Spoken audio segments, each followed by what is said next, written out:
नमस्कार। डॉक्टर मुल्ला आदम Ali YouTube channel में आपका स्वागत है। आज हम चर्चा करेंगे भीष्म साहनी का उपन्यास तमस की समीक्षा के बारे में। भीष्म साहनी आधुनिक हिंदी साहित्य के प्रमुख स्तंभों में से थे। इनको हिंदी साहित्य में प्रेमचंद की परंपरा का ही अग्रणी लेखक माना जाता है। भीष्म साहनी जी एक ऐसे साहित्यकार थे जो बात को मात्र कह देना ही नहीं बल्कि बात की सच्चाई और गहराई को नाप लेना भी उतना ही उचित समझते थे। वे अपने साहित्य के माध्यम से सामाजिक विषमता व संघर्ष के बंधनों को तोड़कर आगे बढ़ाने का आह्वान करते थे। उनके साहित्य में सर्वत्र मानवीय करुणा, मानवीय मूल्य व नैतिकता विद्यमान है। उपन्यास के प्रमुख पात्र नत्थू चमार। यह उपन्यास का अज्ञानी व डरपोक पात्र है जो लालच में सुअर को मारने का काम करता है। मुराद अली कट्टर लोभी व्यक्ति है।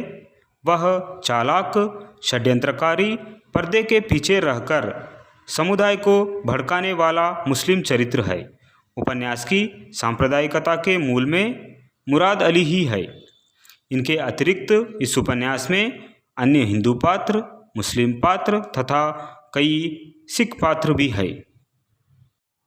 तमस उपन्यास की समीक्षा। तमस भीष्म साहनी का सबसे प्रसिद्ध उपन्यास है। इस उपन्यास की कथावस्तु वर्ष 1947 में पंजाब में हुए भयानक सांप्रदायिक दंगों पर आधारित है तथा इसमें लाहौर के आसपास की सिर्फ 5 दिन की कहानी वर्णित है। यह उपन्यास 2 खंडों में विभाजित है।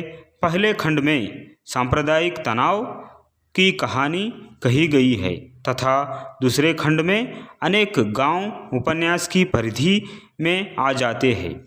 विभाजन की त्रासदी पर एक से बढ़कर एक कृतियाँ सामने आई, पर भीष्म साहनी का उपन्यास तमस इनमें सबसे अलग है। यह एक ऐसी कृति है जिसका नाम भारतीय साहित्य के इतिहास में अमिट रहेगा।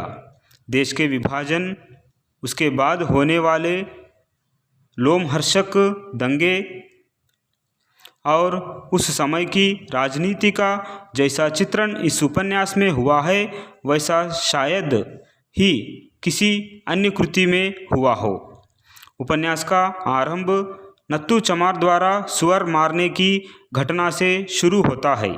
मुराद अली अंग्रेजी सरकार का चमचा है।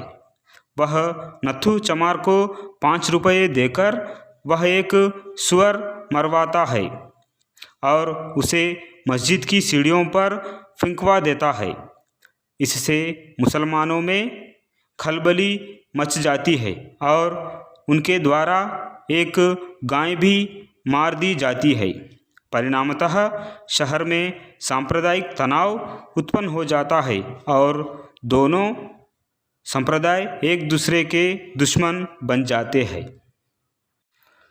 पूरे शहर में हत्या, लूट और आगजनी खुलेआम होने लगती है।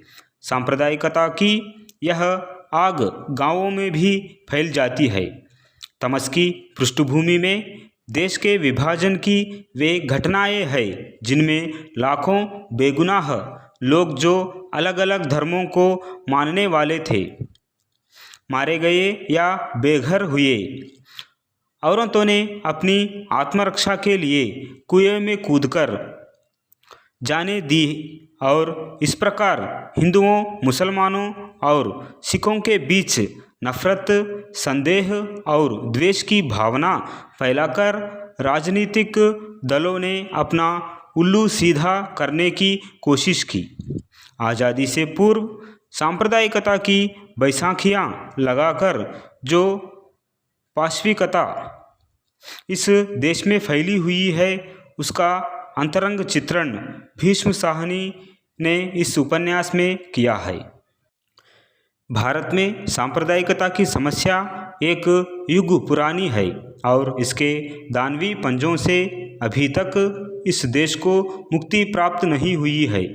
आज़ादी से पहले विदेशी शासकों ने यहाँ की ज़मीन पर अपने पांव मजबूत करने के लिए इस समस्या को एक हथकांड बनाया था और आज़ादी के बाद हमारे देश के कुछ राजनीतिक दल इसका घृणित उपयोग कर रहे हैं और इस सारी प्रक्रिया में जो तबाही हुई है उसका शिकार बनते रहे हैं। वे निर्दोष और गरीब लोग जो ना हिंदू है ना मुसलमान बल्कि सिर्फ इंसान है और भारतीय नागरिक अंग्रेज शासकों की सरपरस्ती में जिन समाज विरोधी तत्वों ने अपने राजनीतिक हित साधने के लिए जिस घृणा और दुर्भावना को फैलाया था वह कभी खत्म नहीं हुई बल्कि उसकी जड़ें और मजबूत ही होती गई, जिसके परिणाम आज भी देखने को मिल रहे हैं। राजनीति में विभाजनकारी तत्वों का वर्चस्व बढ़ता ही चल रहा है। ऐसे में समझा जा सकता है कि इस उपन्यास की प्रासंगिकता आज भी उतनी ही है। भारत में सांप्रदायिकता अंग्रेजी साम्राज्यवाद की फूट डालो और शासन करो की नीति के तहत की गई साजिश का परिणाम है। सांप्रदायिकता के प्रति राजनीतिक पार्टियों का रुख अपने निहित स्वार्थों के अनुरूप होता है। वे इससे अपना राजनीतिक हित साधना चाहते हैं। तमस में भारतीय परिप्रेक्ष्य में सांप्रदायिकता से जुड़े विभिन्न पहलुओं, सत्ता एवं राजनीति द्वारा धर्म का अपने स्वार्थ के लिए प्रयोग, सभी धर्मों में निहित सांप्रदायिक मानसिकता का समान चरित्र, धर्मांधता और कट्टरता का पीढ़ी दर पीढ़ी संक्रमण, सांप्रदायिकता का सर्वाधिक शिकार निम्न वर्ग के लोगों का होना आदि का उद्घाटन हुआ है। तमस उपन्यास का रचनात्मक संगठन कलात्मक संधान की दृष्टि से प्रशंसनीय है। इसमें प्रयुक्त संवाद और नाटकीय तत्व प्रभावकारी है।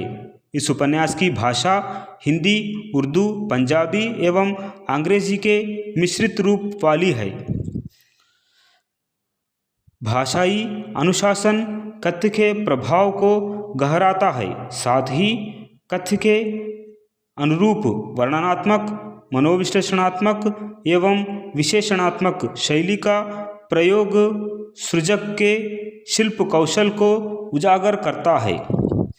निष्कर्षतः कहा जा सकता है कि भीष्म साहनी ने तमस में आज़ादी से पहले हुए सांप्रदायिक दंगों को आधार बनाकर इस समस्या का सूक्ष्म विश्लेषण किया है कि और उन मनोवृत्तियों को सामने रखा है जो अपनी विकृतियों का परिणाम जनसाधारण को भोगने के लिए विवश करती है। अगर आपको हमारा यह वीडियो अच्छा लगा तो ज़रूर कमेंट कीजिए और हमारे चैनल को सब्सक्राइब कीजिए। नमस्कार।